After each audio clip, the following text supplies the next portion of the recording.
from God. You cannot hide. You can wear many masks. You can go behind a camouflage. You can do anything, but you cannot run away from God. And many of you have been trying so hard to run away, look like someone else, act like someone else, be like someone else. But today God is speaking to you. There is power in your true identity. There is power in being really who you are. And stop despising yourself. Stop disqualifying yourself. Stop finding faults in yourself. Stop counting all your failures, every tragedy, every trauma that took place in your lives, and labeling yourself from the mouth, from the words of other people. Because God is not labeling you the way that other people have been labeling you. Your identity has power. Your identity brings clarity to your purpose, to your calling. Over the last few years, I have met many people with identity crisis. I was one of them, and I did not know. Even when I came to true God, when I gave my life to Jesus Christ, He gave me a new heart, and He gave me a new life, and He gave me a new identity. I did not embrace that identity.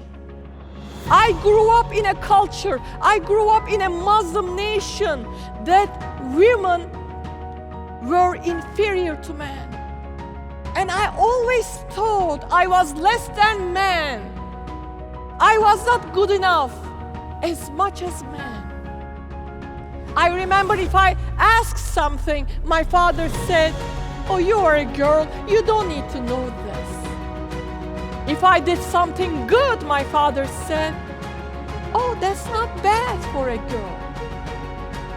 And people around me said, "You don't need to go to college, you're a girl, just get married and fulfill your purpose in life, fulfill your calling, get married and make babies. You don't need to go to college." But something in me was stirring up, and I didn't know why. Because you see, your true identity, it is in your core, it is in your being, it is in your mold and DNA, and you keep surpassing it. The culture is oppressing it, and people are putting lies on you. And still that true identity is somewhere in there.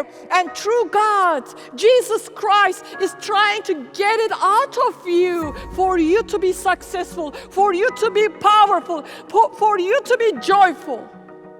But still, all these lies piling up on that true identity. You see, when they asked Michelangelo, "Wow, how did you do this sculpture? How did you do this sculpture? How did you do this art?" He said, "It was there. I just brought it out." You see, the world wants to bring the worst in you. The devil, your enemy, your true enemy, wants to bring the worst in you. People try to bring the worst in you. But God wants to bring the best in you. And that is your true